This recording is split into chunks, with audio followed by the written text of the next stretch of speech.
새벽에 자꾸 깨는 분들 계신가요? 분명히 피곤해서 잠자리에 들었는데 새벽 2시, 3시, 4시쯤 눈이 떠지고 다시 자려고 해도 잠이 쉽게 오지 않는 경험 말입니다. 처음에는 대수롭지 않게 생각합니다. 나이가 들면 잠이 줄어든다더니 그런가 보다. 화장실 가려고 깬 거겠지. 요즘 스트레스를 받아서 그런가. 하지만 새벽에 자주 깨는 일이 반복되면 몸은 단순히 잠을 못 잔 것 이상의 변화를 겪을 수 있습니다. 수면은 단순히 쉬는 시간이 아닙니다. 우리 몸이 회복하고, 뇌가 정리되고, 호르몬이 조절되고, 혈관과 면역이 재정비되는 시간입니다. 그런데 이 시간이 자꾸 끊기면 몸은 밤새 충분히 회복하지 못한 상태로 아침을 맞게 됩니다. 특히 60대 이후에는 수면의 질이 건강 전반에 큰 영향을 줄 수 있습니다. 오늘은 새벽에 자꾸 깨는 사람의 몸에 어떤 변화가 생기는지, 그리고 어떤 신호를 주의해야 하는지 차분하게 이야기해 보겠습니다. 먼저 첫 번째 변화는 아침 피로감입니다.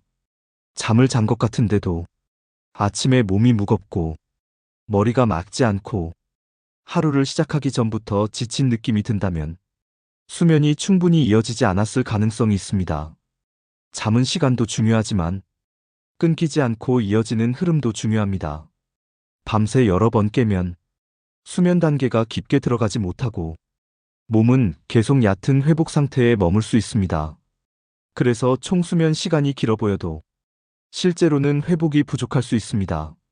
이런 상태가 반복되면 아침부터 몸이 무겁고 낮 동안 쉽게 피곤해지는 변화가 나타날 수 있습니다. 두 번째 변화는 집중력 저하입니다. 새벽에 자주 깨면 뇌가 충분히 정리될 시간을 갖지 못합니다. 자는 동안 뇌는 낮 동안 받은 정보를 정리하고 불필요한 것을 정돈하고 기억을 안정화하는 과정을 거칩니다. 그런데 잠이 자꾸 끊기면 이 과정이 매끄럽게 진행되지 않을 수 있습니다.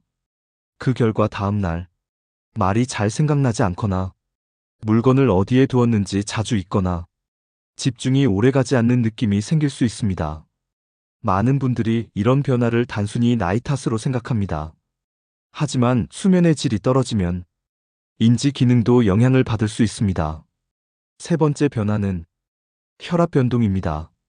잠자는 동안 우리 몸은 원래 안정 상태로 들어갑니다. 심박수와 혈압이 낮아지고 몸은 회복 모드로 전환됩니다. 하지만 새벽에 자주 깨면 몸이 반복적으로 각성 상태에 들어갈 수 있습니다. 눈이 떠지는 순간 교감신경이 활성화되고 심장이 조금 더 빠르게 뛰고 혈압도 영향을 받을 수 있습니다. 특히 새벽이나 아침 시간대에 혈압이 높게 나오는 분들은 수면의 질도 함께 살펴볼 필요가 있습니다. 물론 혈압 문제는 여러 원인이 있습니다. 하지만 수면이 자주 끊기는 습관은 혈압 조절에도 부담이 될 수 있습니다. 네 번째 변화는 혈당 조절의 흔들림입니다. 수면과 혈당은 생각보다 깊게 연결되어 있습니다. 잠이 부족하거나 자주 깨면 몸은 스트레스 상태로 인식할 수 있습니다. 이때 스트레스 호르몬이 영향을 주면서 혈당 조절이 흔들릴 수 있습니다. 특히 60대 이후에는 혈당 조절 능력이 예전보다 약해질 수 있기 때문에 수면 부족의 영향을 더 크게 느낄 수 있습니다. 새벽에 자주 깨고 아침에 유난히 배가 고프거나 식후 졸림이 심하거나 단 음식이 자꾸 당긴다면 수면과 혈당의 관계도 생각해 볼 필요가 있습니다. 다섯 번째 변화는 체중 증가입니다. 잠을 못 자면 살이 빠질 것 같지만 실제로는 반대로 체중이 늘기 쉬운 환경이 만들어질 수 있습니다. 수면이 부족하면 식욕 조절 호르몬이 흔들릴 수 있습니다.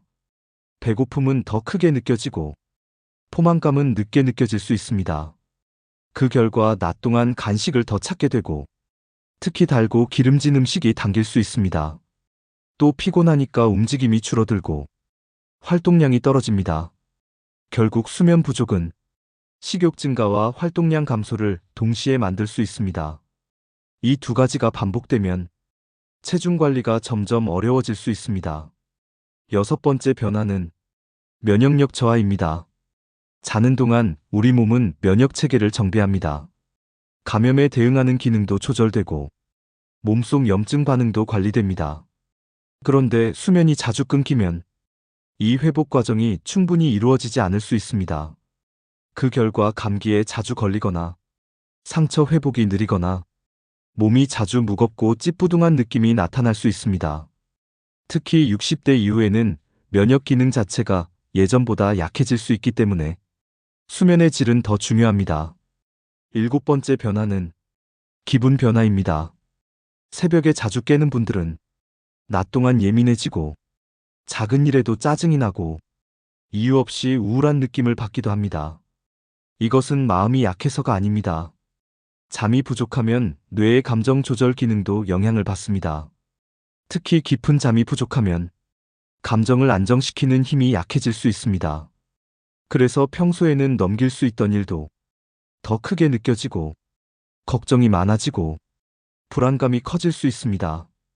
8번째 변화는 근육 회복 저하입니다. 60대 이후에는 근육 유지가 매우 중요합니다.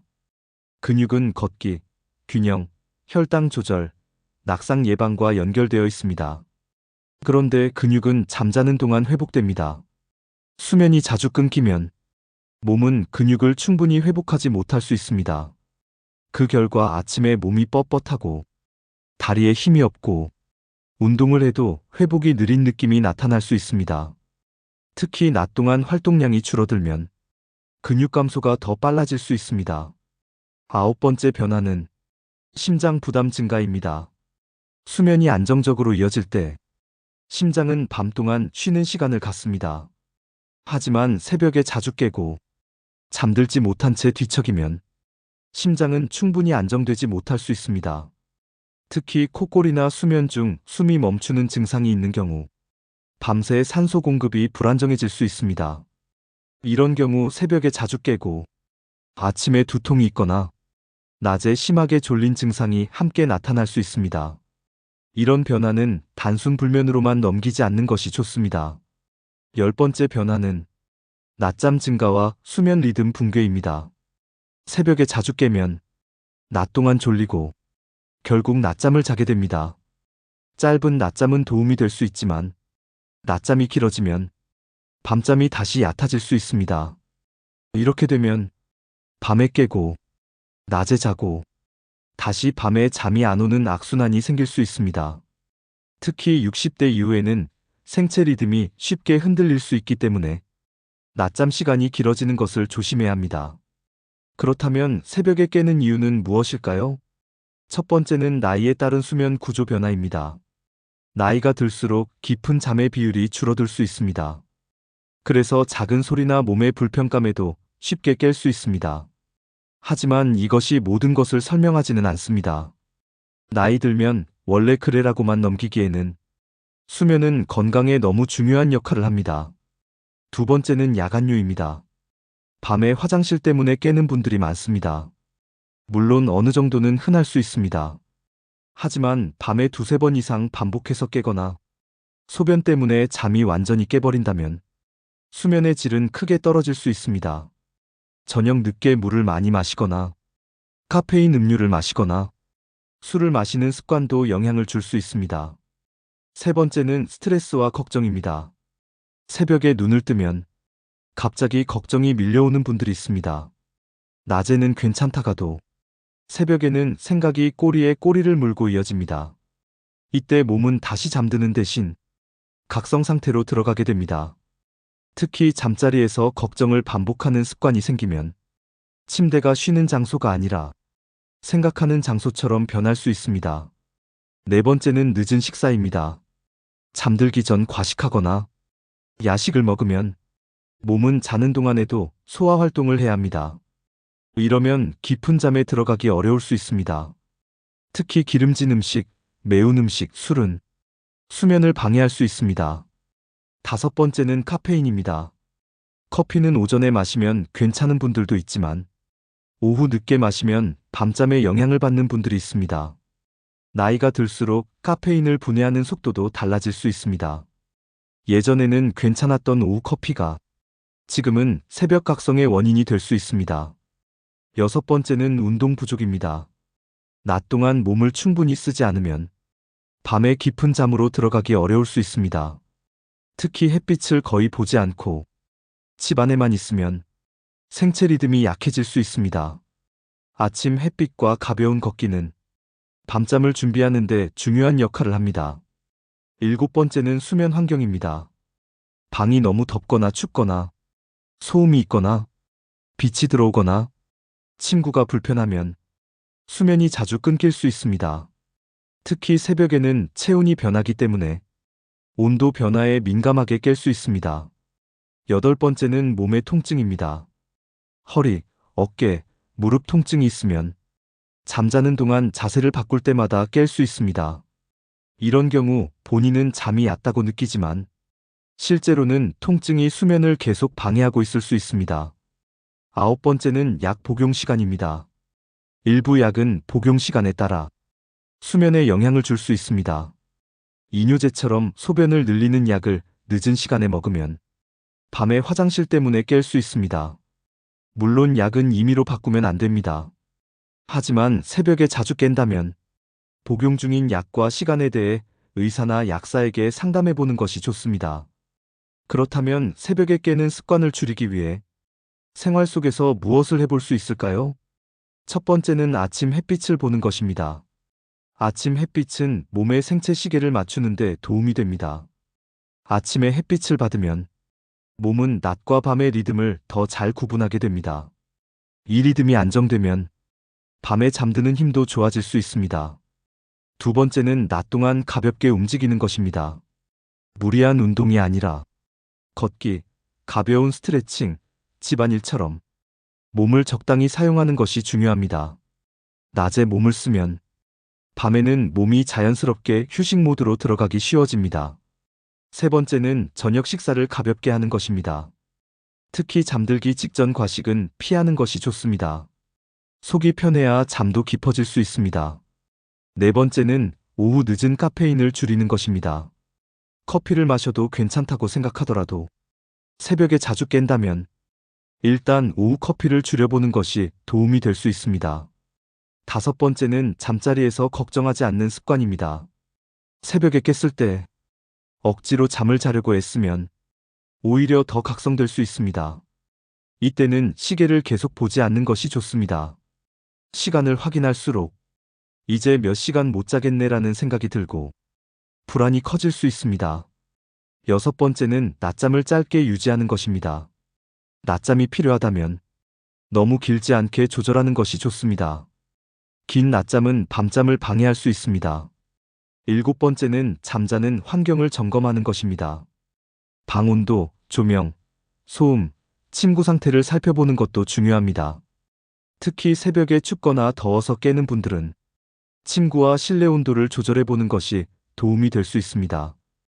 여덟 번째는 반복되는 증상을 기록하는 것입니다. 언제 깨는지, 몇 번 깨는지, 화장실 때문인지, 가슴 두근거림이 있는지, 아침에 두통이 있는지, 낮에 졸림이 심한지, 이런 내용을 기록하면 원인을 찾는 데 도움이 됩니다. 특히 코골이, 숨멈춤, 심한 낮 졸림이 함께 있다면 전문적인 확인이 필요할 수 있습니다. 여기서 꼭 기억해야 할 점이 있습니다. 새벽에 깨는 것 자체가 무조건 큰 병이라는 뜻은 아닙니다. 하지만 반복되는 새벽 각성은 몸의 회복 시간을 빼앗을 수 있습니다. 그리고 회복이 부족해지면 피로, 혈압, 혈당, 체중, 기분, 면역, 근육까지 여러 부분에 영향을 줄 수 있습니다. 그래서 새벽에 자주 깨는 증상을 그냥 나이 들어서 그런 것으로만 넘기지 않는 것이 중요합니다. 몸은 밤에 회복됩니다. 그 회복 시간이 자꾸 끊기면 낮에 몸도 달라질 수밖에 없습니다. 오늘 이야기 중에서 딱 한 가지라도 실천해 보셨으면 좋겠습니다. 아침 햇빛 보기, 오후 커피 줄이기, 저녁 과식 피하기, 낮에 10분 걷기, 잠자리에서 시계 보지 않기. 작은 습관이지만 수면 리듬을 되찾는 데 도움이 될 수 있습니다. 잠은 단순히 눈을 감고 있는 시간이 아닙니다. 몸이 다시 살아나는 시간이고 뇌가 정리되는 시간이며 내일의 건강을 준비하는 시간입니다. 새벽에 자꾸 깨는 몸의 신호를 가볍게 넘기지 마세요. 오늘 영상이 도움이 되셨다면 구독과 좋아요도 부탁드립니다.